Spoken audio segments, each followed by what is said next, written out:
Hello everyone, you're on the GeekBox YouTube channel. Today you will find out how to fix stick drift PlayStation 5 Fortnite. Let's go. If the drift is only in Fortnite, then there is a problem with the settings in Fortnite. If there is drift in all games, then the problem is with the joystick. It needs to be either cleaned or replaced. How can I solve the problem with the settings? Open Fortnite, Settings, Controller. First way, restore to default. If it didn't help, then choose Controller Dead Zone.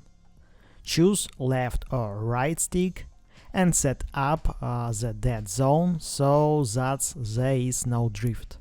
That's it. Now you know how to fix stick drift PlayStation 5 Fortnite. Thanks for watching, don't forget to like and subscribe to the channel. Good luck and see you soon.